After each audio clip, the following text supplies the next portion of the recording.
नफरती लोगों से मेरी बात सुनेंगे? मेरी बात सुनेंगे? आप जैसे नफरती नहीं, क्यों नहीं सुनेंगे? भाग क्यों रहे हैं आप? अरे आप मेरी बात सुनेंगे ना? आपने बोला तो मुझसे मेरी बात सुनिए ना। ये देखिए दानिश भाई भाग रहे हैं, ये देखिए दानिश भाई भाग रहे हैं। मैं इनके घर में बैठा हूं तब भी भाग रहे हैं, ये माइक उतार के भाग रहे हैं। बार बार सर्टिफिकेट हमसे मांगा जाएगा। सर्टिफिकेट कहाँ मांगा जा रहा है? अपने आचरण में दिखना चाहिए आपको। आचरण में दिखना चाहिए। कहाँ दिख रहा है? क्यों नहीं? आतंकवादी के जनाजे में मुस्लिम समाज के लोग 2 लाख की तादाद में मुंबई में मौजूद थे, क्यों थे भाई? आप पार्लियामेंट की बात करो ना। कन्हैयालाल की गर्दन किसने काटी थी? किसने काटी थी? किसने काटी थी? जिसने भी काटी क्रिमिनल है। सर तन से जुड़ा किसने कहा था? इधर से भी क्रिमिनल, उधर से भी क्रिमिनल। ये तो मैं भी कह रहा हूँ। दोस्तों आज की डिबेट बहुत इंटरेस्टिंग होने वाली है, क्योंकि आज की डिबेट में हिंदी खबर टीवी के पत्रकार अतुल अग्रवाल ने बसपा सांसद दानिश अली से कुछ ऐसे सवाल पूछ दिए जिससे दानिश अली इतना भड़क गए कि वो तुरंत डिबेट छोड़कर ही भाग गए। तो चलिए दोस्तों वीडियो को शुरू करते हैं। चलो भाई देखो अब मैं क्या करता हूँ। जयपुर में आज एक मुसलमान को मार डाला गया रोड रेज में, इकबाल नाम था उसका। उसकी मॉब लिंचिंग कर दी गई। इंडिया गठबंधन की सरकार है, कांग्रेस की सरकार है, मुख्यमंत्री अशोक गहलोत हैं, जिसके उसी इंडिया के जिसके करीब आप जाना चाह रहे हैं। इस पर कुछ कह दीजिए। पहली बात तो ये कि आप बार बार इस बात को रिपीट ना करें।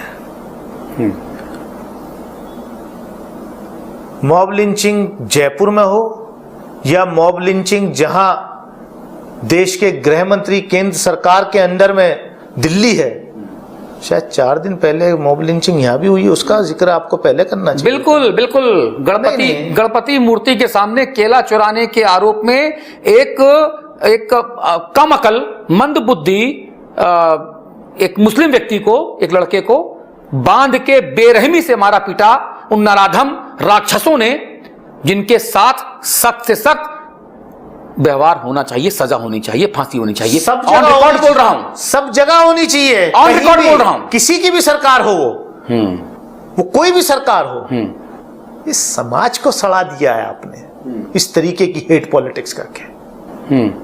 और ये दोनों तरफ सड़ रहा है, ये दोनों तरफ है, इस समाज सड़ रहा है, दोनों तरफ है। किसी की भी सरकार हो, मुसलमानों में भी उतने ही जाहिल हैं, कहीं भी हो, जो मॉब लिंचिंग करते हैं, कहीं भी हो, जिहाद लैंड जिहाद करते कहीं हैं, भी हो, और या इस तरफ हो, हिंदुओं में हो जो ये मॉब लिंचिंग करते हैं, दोनों जाहिल हैं, दोनों राक्षस हैं। मैं तो ओपनली कहता हूं। देखिए ऐसा है, ये लव जिहाद की ये नैरेटिव टर्मिनोलॉजी, ये इस तरीके का, ये कहां से आ गया? क्रिमिनल इज क्रिमिनल, कोई भी है, लेकिन लिंचिंग करने वालों को मालाएं नहीं पहनाई जाती जो भाजपा के सांसद और मंत्री करते हैं। नाम लीजिए, एक हो तो नाम लो, एक हो तो नाम लो, 2-4 के ले लीजिए। बीजेपी के तो सारे ही ये करते हैं। आपको याद नहीं है कि लिंचिंग में जो एक्यूज थे, जब वो बेल पे आए, आप बुलंदशहर की बात कर रहे हैं, मैं बुलंदशहर की भी बात कर रहा हूं, मैं झारखंड की भी बात कर रहा हूं। मैंने तो याकूब मेमन जो आतंकवादी था जिसको फांसी दी गई थी, उसके जनाजे पे मुंबई में 2 लाख मुस्लिम समुदाय के लोगों को जनाजे में शरीक होते देखा है। वो क्या था, इस पे बात होगी कि नहीं होगी? ये कौन मना कर रहा है? तो निंदा करिए ना उसकी। याकूब मेमन दोषी था, उसको फांसी लग गई। तो फिर 2 लाख लोग जनाजे में क्या कर रहे थे? मुस्लिम समाज ने दुनिया भर में क्या मैसेज दिया?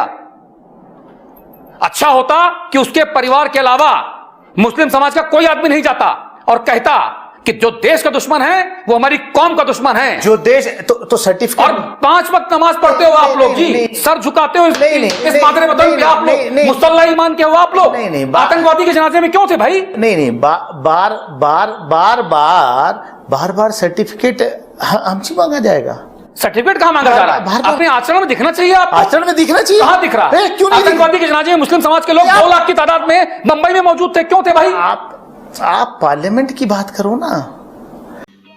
समझ रहे हो? समझ रहे हो? समझ रहे हो ना? सर मैं तो पूरे मुल्क की बात करूंगा। पार्लियामेंट की बात करो ना। हिंदुस्तान जितना आपका मेरा हम सबका है। बिल्कुल। तो हिंदुस्तान को अच्छा बना के रखने की आप जैसे हम दोनों की है। आप जैसे नफरती एंकर जो हैं देश में लोगों को बांटने का ही काम करते हैं। देखो आप सर्टिफिकेट बांट रहे हो। आप सर्टिफिकेट नहीं, आपका काम ये है। आप जैसे नफरती एंकर जो हैं यही काम करते हैं। अरे मैं तो आपको घटना बता रहा हूँ।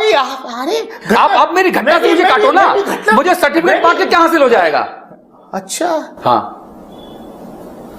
राजस्थान के अंदर वो जो घटना हुई थी, जो एक मजदूर को काट काट के मार दिया और उसके बाद कोर्ट पे भी जो है तिरंगे की जगह भगवा लहरा दिया। कन्हैयालाल की गर्दन किसने काटी थी? किसने काटी थी? किसने काटी थी? जिसने भी काटी क्रिमिनल है। सर तन से जुदा किसने कहा था? इधर से भी क्रिमिनल, उधर से भी क्रिमिनल। यही तो मैं भी कह रहा हूं। हाँ। यही मैं भी कह रहा हूं। तो आप टीवी पे भी बोलता हूं सर, जो आपसे बात कर रहा हूं अनकट टीवी पे भी जाएगा।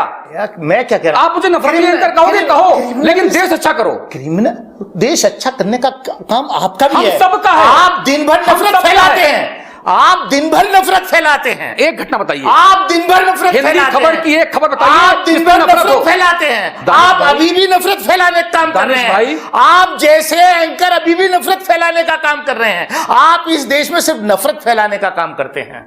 बोल चुके हैं, मैं बोलूं? हाँ, आप नफरत फैलाने का काम करते हैं। मेरी बात सुनेंगे? हाँ, मैं सुनिए, आप ही की सुन रहा हूं। एक आप ही की सुन रहा हूं। आप जैसे सुनिए, आप जैसे नफरती लोगों ने तो इस देश का बेड़ा गर्क कर दिया। जैसे आप सदन में टोक रहे थे, इधर मुझे भी टोक रहे हैं। आप मेरे मुझे सुन तो लीजिए। में बैठा हूं मैं, मुझे सुन तो आपके लीजिए। गुरुकुल में बैठा हूं मैं कि आप मुझे पाठ पढ़ाएंगे, आप मेरे से देशभक्ति का सर्टिफिकेट मांगेंगे। मेरे बुजुर्गों ने इस देश के आजादी के लिए कुर्बानियां दी हैं। आपके बाबा सांसद थे, मुझे पता है। आपके बाबा फ्रीडम फाइटर थे, मुझे पता है। आपके खानदान में किसी ने नहीं दी होगी। आपके ये जो 52 साल तक देश में तिरंगा नहीं फहरा पाए अपने हेडक्वार्टर पे, वो हमसे देशभक्ति का सर्टिफिकेट मांगेंगे। तो वो मेरा खानदान है। नफरती एंकर्स, वो मेरा खानदान है। नफरती एंकर्स, आप शर्म कीजिए। देश को क्या परोस रहे हैं? शर्म कीजिए, शर्म कीजिए। जब आप बोल के चुप हो जाए तब मुझे बोलने का मौका दीजिएगा। शर्म कीजिए। हो गया, अब मैं बोलूं? शर्म कीजिए। आप जैसे नफरती लोगों ने इस देश का बेड़ा गर्क कर दिया। अच्छा, हो गया। आप जैसे नफरती लोगों ने इस देश का बेड़ा गर्क कर दिया। और बोल लीजिए, फिर मैं बोलूं? नहीं। अब मैं बोलूं? अब मेरी बात सुनिएगा। आप जैसे समाजवादी पार्टी के एक मुस्लिम प्रवक्ता ने ऑन एयर डिबेट में मुझसे नहीं, मेरी बात सुनिए पहले। आप मेरी बात सुनिए, मेरी बात सुनिए ना। आपने अपनी बात सुनी ना, अपनी बात कही ना आपने। मेरी बात सुनिए ना, छोड़िए। मेरी बात सुनिए, नहीं भाग क्यों रहे हैं? अरे भाग क्यों रहे हैं? मेरी बात सुनिए ना, मेरी बात सुनिए ना, मेरी बात सुनिए। नहीं, मेरी बात सुनिए। खत्म, bye bye, tata, goodbye, गया। ये देखिए इन्होंने माइक उठा के भाग रहे हैं। ये भाग रहे हैं। मैं इनको मौका दे रहा हूं। मैं आपकी बात कर रहा हूं। मैं आपकी बात कर रहा हूं। आप नफरती एंकर, तो मुझे मेरी बात सुनेंगे? आप देश, मेरी बात सुनेंगे? आप जैसे नफरती लोगों से मेरी बात सुनेंगे? Thank you. मेरी बात सुनेंगे? आप जैसे नफरती नहीं, क्यों नहीं सुनेंगे? भाग क्यों रहे हैं आप? अरे आप मेरी बात सुनेंगे ना?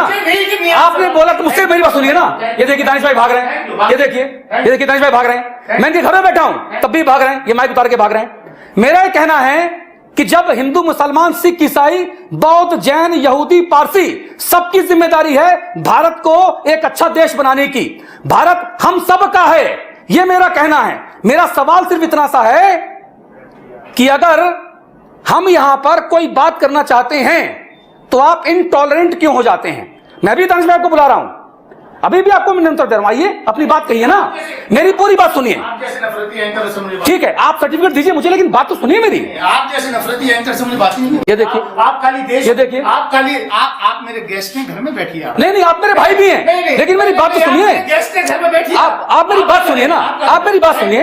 अरे आप भी मेरे हैं। लेकिन मैं नफरत फैलाने वाला फॉर्डर नहीं बनना चाहता। आप बैठिए। जो आप नफरत फैलाना चाहते हैं, नहीं, फॉर्डर नहीं है। आप मेरी बात तो सुनिए पहले। नफरत फैलाने में चारा नहीं बनता। अरे भाई, चारा कौन बन रहा है? आप मेरी बात तो सुनिए। अरे मुंबई में याकूब मेमन आतंकवादी के जनाजे में 2 लाख मुसलमान क्यों थे? इस पे बात नहीं करोगे आप? ये मेरा सवाल है। मैं आपकी बात पे आ रहा हूं। नहीं, बंद क्यों करो भाई, मैं आपकी बात पे आ रहा हूं। ये देखिए, ये दानिश अली भाग गए। ये कह रहे हैं कि संघ की शाखाओं में नफरत फैलाई जाती है। ये कह रहे हैं कि जितने हिंदू गुरुकुल हैं वहां देश विरोधी बातें होती हैं। जब मैंने सवाल पूछा तो मिर्चा लग गया। ये वही दानिश अली हैं, मैं लिख के लाया हूं, जिन्होंने अमरोहा में अगस्त महीने में भारत माता की जय के नारे लगाए जाने पर आपत्ति जताई थी। इन्होंने कहा था सरकारी कार्यक्रम है, भारत माता की जय का नारा ना लगाया जाए। इन्होंने टीपू सुल्तान को प्राउड फॉलोवर तक बता दिया था अपने आप को। बताइए आप, ये वही दानिश अली हैं जो दलितों से हाथ मिलाने और फिर उसको साबुन से धोने के आरोपी हैं। बताइए आप। और ये दानिश अली साहब हमको जो हैं ज्ञान दे रहे हैं देशभक्ति का। मेरा सवाल यह है कि आखिरकार अपनी अपनी कहना और इंटरव्यू को छोड़ के भाग जाना, क्या दानिश अली साहब लोकसभा में यही काम कर रहे थे कि रमेश पिथौड़ी ने अपना आपा खो दिया? यह सवाल मैं दर्शकों के सामने छोड़ के जाता हूं और दानिश अली को मैं दोबारा से आमंत्रित करता हूं, दोबारा से आके बैठे मेरे साथ। चिल्लम चिल्ली करने से नहीं बनेगी बात, आमना सामना करना होगा और यही लोकतंत्र की मजबूती का द्योतक होता है। नमस्कार, संपादक से संवाद में अभी इतना ही। जो कहूंगा सच कहूंगा।